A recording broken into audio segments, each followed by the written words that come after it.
Isang magandang tanghali po sa inyo lahat, mga minamahal ko Sanjuanenyo. Ito po yung lingkod, Mayor Francis Zamora. At ito po ang ating kwentuhan tuwing Lunes. At ako'y mabati po sa inyo. At na-miss ko po kayo sa ating nakaraang linggo sapagkat tayo nga po ay bumiyahe papunta po ng Caraga Region. Ito po ay sa Region 13 sa Mindanao. At tayo po ay pumunta sa Surigao del Norte at Surigao del Sur. Kung kaya't hindi po tayo nakapagsagawa ng ating Facebook Live last Monday dahil po ito ay sumabay sa ating pagbiyahe po papunta sa naturang rehiyon. Ganun pa man, ito po ating kwentuhan para sa linggong ito. At una po natin papag-usapan at ito ay napakahalaga. At sana po ang lahat natin mga senior citizens ay makinig na mabuti sapagkat ito po ay bagay na gusto ko pong ipaalam sa inyo. Marami pong mga senior citizens ang lumalapit po sa akin at umaangal sapagkat sila raw po ay natanggal sa listahan ng social pension. At gusto ko pong ipaliwanag sa inyo na ang pag-approve o disapprove ng mga napapasama sa social pension ay hindi po sakop ng ating pagiging mayor. Hindi po yan sa ilalim ng lokal na pamahalaan. Yan po ay sakop po ng national government, specifically ng DSWD. Katunayan, kanina nga po, paglabas po ng ating multipurpose hall dito sa City Hall, tayo po nilapitan ng mga senior citizens mula po sa Barangay 11 at sabi nga sa akin, ang dami raw nagagalit sa akin. Galit na galit daw kay Mayor Francis Zamora dahil natanggal daw sila sa social pension.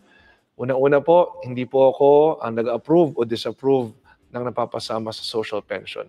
Yan po ay base po sa evaluation ng DSWD. Kung meron po kayong mga existing benefits or pensions na base po sa kanilang mga panuntunan ay dahilan para hindi ho kayo mapasama sa social pension, ay yan po ang nagiging dahilan bakit natatanggal sa listahan. Kaya ang ginawa ko po ay tinawagan ko po ang Regional Director ng DSWD dito po sa National Capital Region at ako po ay nakipag-set ng isang forum dito gagawin po sa City Hall. Iimbitahin natin ang lahat ng senior citizens po na natanggal sa social pension. We will coordinate with your presidents per barangay para masabihan po kayo kung kailan ang magiging forum natin.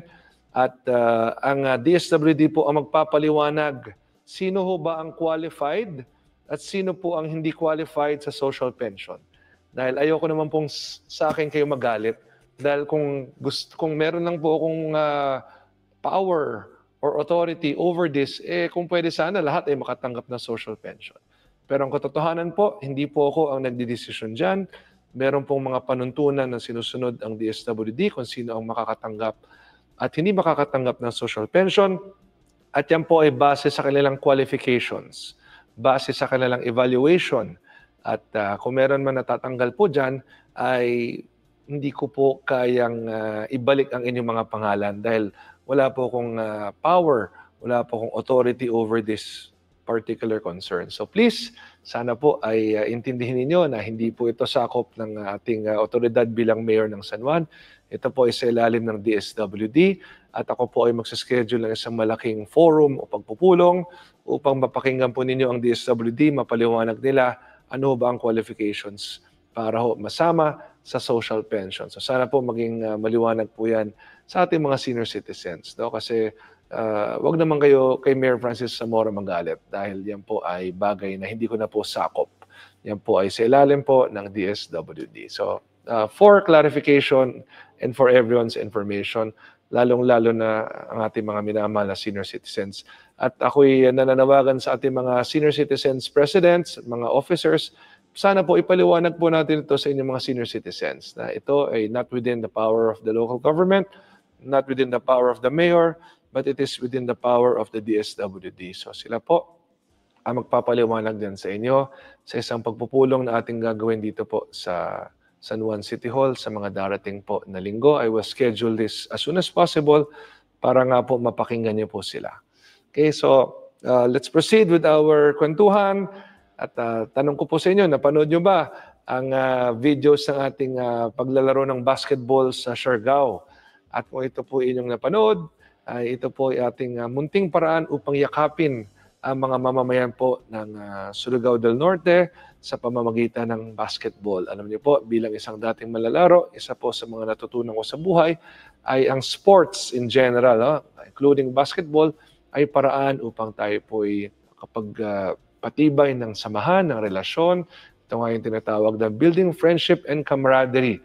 At sa ating pagdalaw po sa isla ng Siargao, sa lalawigan ng Surigao del Norte, ay sa pamamagitan po ng basketball, ay tayo po ay nakapagpatibay ng samahan ng isang lungsod at ng isang probinsya o lalawigan. So, sana po napanood po ninyo ito at ito'y ating munting paraan na yakapin po ang mga mamamayan ng Siargao at ganoon din ng Surigao del Norte. So tayo po ay pumunta po sa Siargao, nakipagpulong din po tayo sa 7 mayors po rito at ating po narinig ang kanilang mga best practices, lalong-lalo na ang Siargao po ay isang tourist destination at sila po ay talagang dinadayo at pinupuntahan dahil nga po sa kanilang napakagandang mga beach, mga lagoon, mga mangroves, iba't ibang mga tourism sites na talagang tunay na dinadayo ng napakarami. Hindi lamang ng mga Pilipino, ngunit mga dayuhan din po. No? Napakarami po tayong nakita mga turista dito at yan po ay isang bagay kung bakit sikat na sikat po ang Siargao. At tayo rin po ay nakipagpirmahan ng kasunduan sa Surigao del Norte at Surigao City. Ang Surigao del Norte po ay lalawigan na pinamumunuan po ni Governor Lyndon Barbers at ang Surigao City naman po ay isang lungsod na pinamumunuan po ni Mayor Paul Dumlao.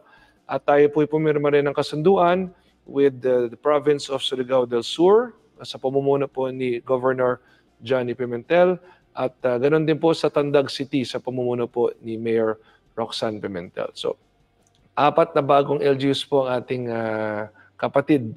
Sabihin, 4 na LGUs po ang ating bagong kapatid ngayon. Specifically, the province of Surigao del Norte, the province of Surigao del Sur, the city of Surigao, and the city of Tandag. So maraming salamat po sa mga kapwa nating Pilipino mula po sa mga lalawigan at lungsod ating nabanggit sapagkat napakainit po ng inyong pagtanggap. Kung napanood niyo po yung mga videos natin, no? Napakainit po ng pagsulubong sa atin saan man tayo pumunta sa Surigao del Norte, Surigao del Sur at ganoon din sa Siargao na bahagi po ng Surigao del Norte ay napakainit po ng kanilang pagtanggap po sa atin. At itong sisterhood agreements po natin ay paraan upang matuto po tayo sa kanilang mga best practices o yung mga magandang ginagawa po nila sa kanilang lalawigan at lungsod. Best practices in terms of local governance, environmental protection, in terms of local tourism, kung paano nila pinapalago ang tourism industry na gusto po nating mapalago rin sa San Juan. Ang tourism industry po nila is very nature-based. Ibig sabihin, ang kanilang mga magagandang tanawin at mga puntahin. Halimbawa nga, ang mga beach po nila, ang mga lagoons po nila, ang mga mangroves po nila, napakaganda talaga. At iba-ibang klaseng mga tourist sites po ang meron sila. At dito nga po sa Surigao del Sur, no, meron pa sila mga waterfalls na sayang nga po hindi ho natin nadalaw ang ibang mga sites nito dahil napakarami po nila. Kaya ako umaasa na makabalik po sa mga darating na panahon dito po sa Surigao del Norte at Surigao del Sur. So muli, maraming salamat po sa inyong napakainit na pagtanggap. It was an honor to have been welcomed so warmly by the people of Surigao del Norte and Surigao del Sur. And we are very, very thankful for this warm welcome at naway ito po yung maging simula ng isang matibay at mahabang samahan natin bilang ganap na magkapatid. So muli, maraming salamat po sa inyo. Excuse me. Okay, so next, tayo po ay nung nakaraang August 8 ay nahalal bilang League of Cities of the Philippines President. Ang ibig sabihin po niyan ay tayo po ang presidente na ng 149 city mayors sa buong Pilipinas. Ang city mayors po ay iba sa municipal mayors. There are 149 city mayors all over the country. Pagdating naman po sa municipal mayors, ako, marami ho yan. Lagpas 1,000 ho yan. No? So lagpas 1,000 po ang ating mga municipal mayors all over the country. Pero ang ating pong pinamumunuan ay ang League of Cities of the Philippines. Ganon din po ang Metro Manila Council. So, tayo po ngayon ang presidente ng Metro Manila Council na binubuo ng 17 LGU sa Metro Manila at kasama po dyan Of course, si MMDA Chairman Don Artes, ang ating Vice Mayor's League of the Philippines, NCR, na si Vice Mayor Attorney Angelo Kawili, at ganoon din po ang Philippine Councilors League, NCR, at yan naman po ay si Councilor Carol Cunanan. So tayo po ang presidente ng MMC, ganoon din po ng League of Cities of the Philippines. So tayo po ay lubos na nagpapasalamat sa ating mga kasamang mayors ng mga lungsod ng ating bansa sa tiwala at suporta ninyong binigay po sa atin. At ito nga po ay bagay na ating pinagpapasalamat po talaga. Thank you very much to DLG Secretary John Vic Remulla sa inyong pagdalo sa ating pagpupulong at sa pangunguna ng ating panunumpa.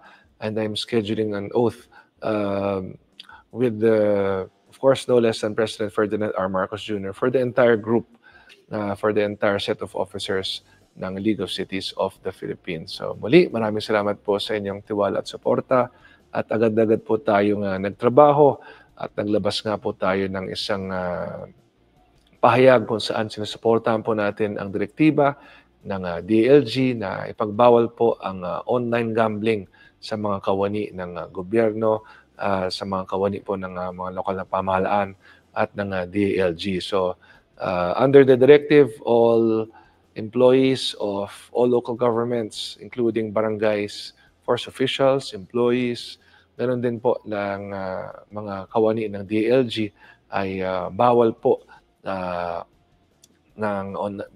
sa online gambling. So bawal maglaro o bawal mag-undertake ng any form of online gambling. At yun naman po ay sa ilalim ng direktibang inilabas po ng DLG. Physically, we cannot enter casinos, at ngayon nga po ay bawal na rin po ang online gambling. So ito ay ating ginagawa upang maging magandang halimbawa sa ating mga mamamayan. Tandaan po natin, ang pagsusugal po ay nakakasira ng pamilya, nakakasira ng buhay. At sa ilalim po ng Republic Act 6713 ay government officials, public officials must always maintain proper decorum, good morals and right conduct, and of course, we should always be good examples to our people. So ito po ang RA 6713 regarding ethics and accountability as public officers. So yan po ay pahayag na inilabas po ng ating League of Cities of the Philippines bilang pagbibigay ng suporta sa DLG sa kanilang direktiba.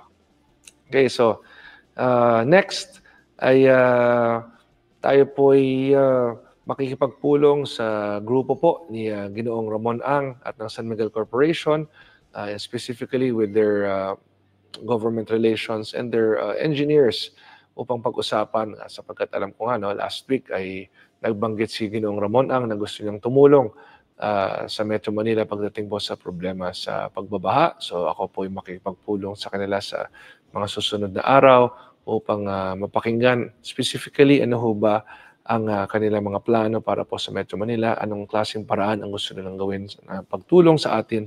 At ito po ay bagay na ngayon pa lamang tayo nagpapasalamat, sapagkat malaking bagay po talaga ang tulong ng private sector sa atin.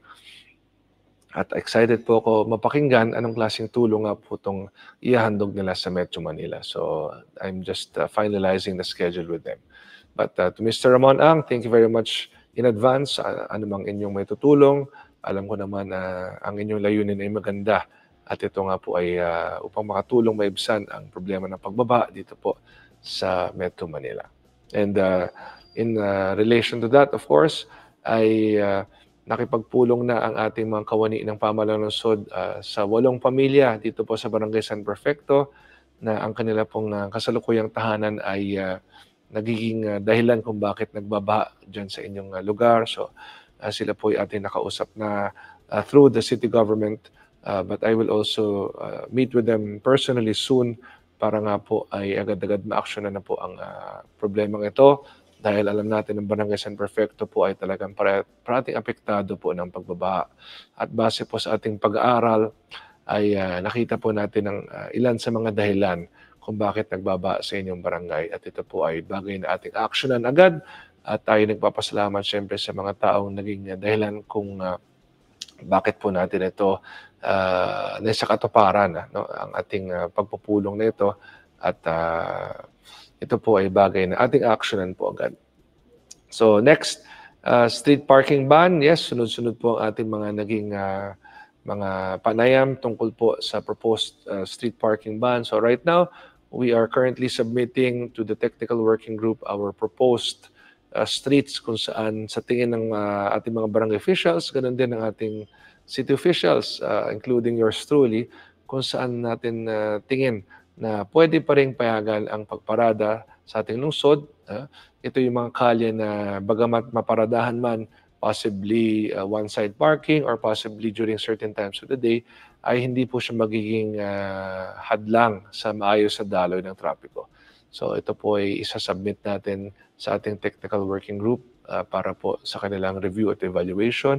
At malalaman niyo po sa lalong madaling panahon kung ano ba magiging final decision po ng technical working group pagdating po rito. But ako po, ang personal position ko po ay hindi po talaga pwede ang total parking ban. When I say total street parking ban, so akong personal opinion ko po ay hindi talaga feasible ang isang total street parking ban. Pag sabihin natin total street parking ban ay all streets at all times. No? Dahil talagang kinakailangan nating i-analyze, evaluate ano ba yung mga kalye na hindi naman talaga sagabal sa daloy ng traffic.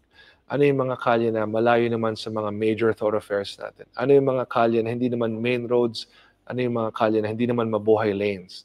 Sapagkat maaari po itong gamiting parking pa rin. Pero of course, regulated in such a way na merong oras lamang or one-side parking lamang. At we have to make sure, of course, na hindi talaga ito makakasagabal sa daloy ng traffic.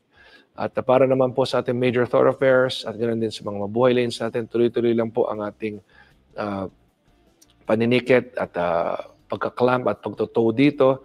In fact, kanina nga po sa ating Executive Legislative Breakfast Meeting ay pinaalala ko po sa ating mga enforcers na maging masigasig po sa pagbabantay ng ating mga kalye. In fact, I will be coordinating with MMDA to deputize more of our police personnel, to deputize more of our city hall personnel, and to deputize more of our barangay personnel.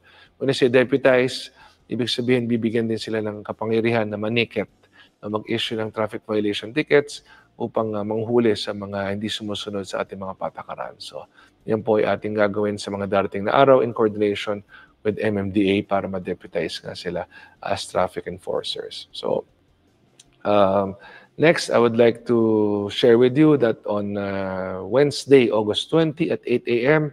ay tayo po ay maglulunsad ng ating dredging ng San Juan River, ng ating Maytunas Creek at Ermitaño Creek sa tulong po ng MMDA. So makakasama po natin si MMDA Chairman Don Artes at so makakasama po natin si MMDA Chairman Don Artes sa ating launch ng dredging ng ating mga waterways.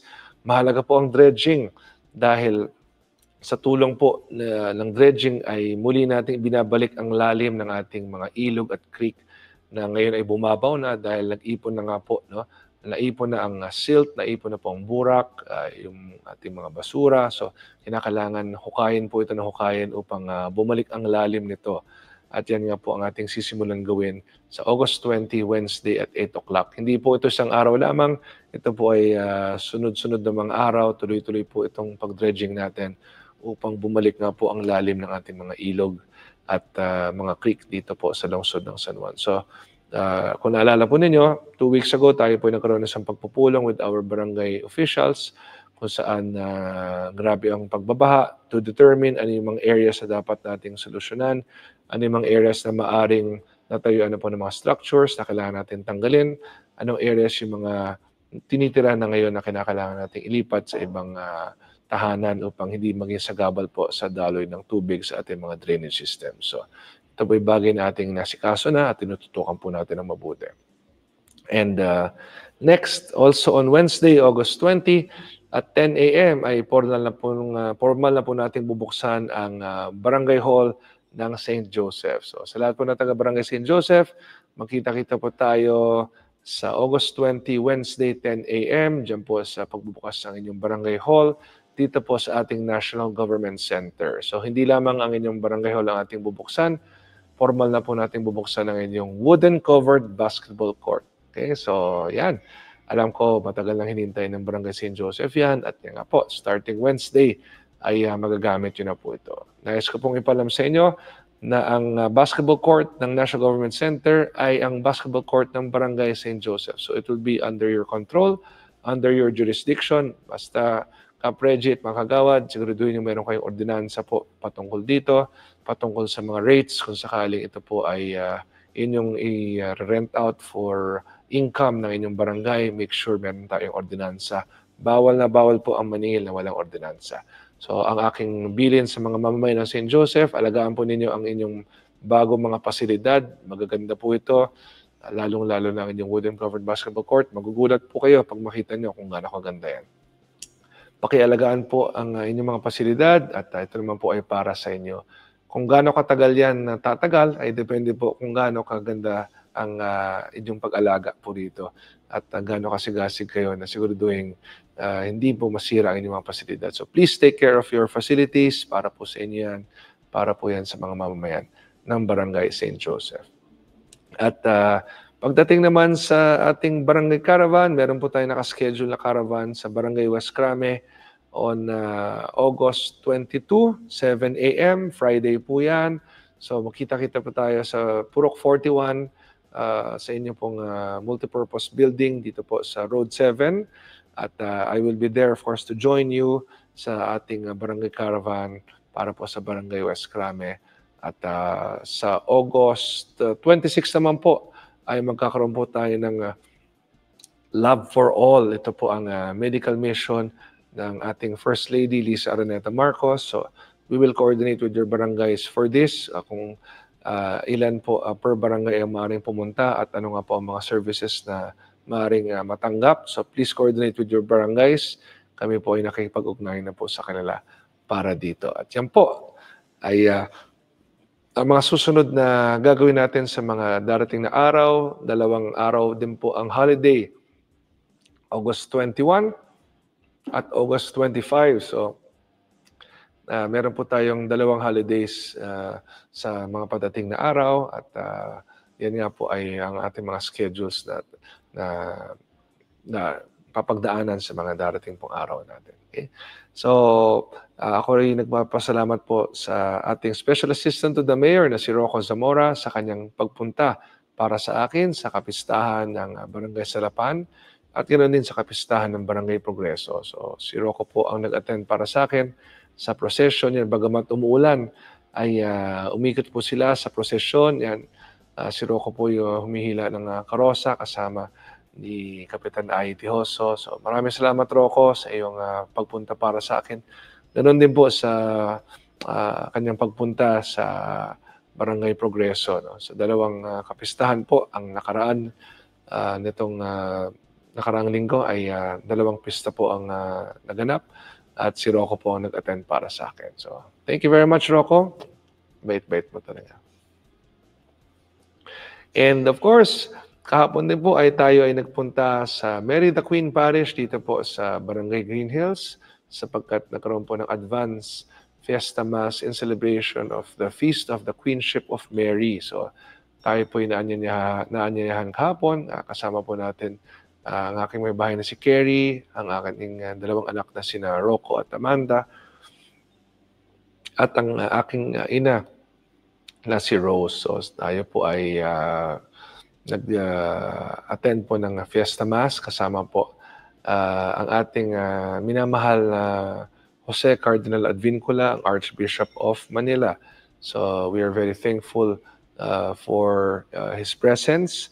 Last June 24, siya pong nanguna sa ating Fiesta Mass dito po sa Archdiocesan Shrine of St. John the Baptist at kagabi naman po, siya po ang nanguna sa Fiesta Mass dito po sa Mary the Queen. So maraming salamat po kay Jose Cardinal Advincula, the Archbishop of Manila.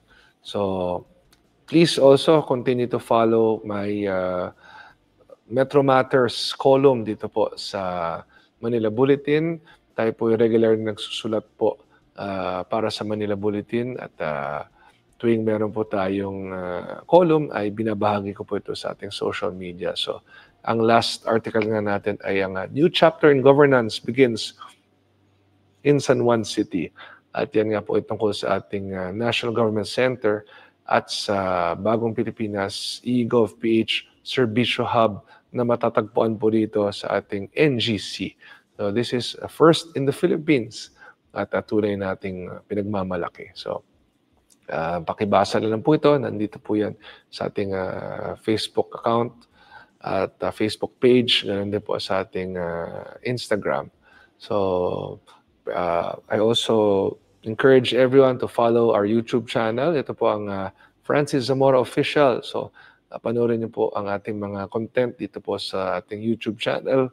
Karamihan po sa ating mga official activities and events ay pinopost po natin sa ating YouTube. So, please continue to follow all our social media accounts. Meron tayong Facebook, meron tayong Instagram, meron tayong X, meron tayong TikTok, at meron din tayong YouTube. So, muli, ako po ay lubos na nagpapasalamat sa lahat ng sumubaybay sa ating Facebook Live.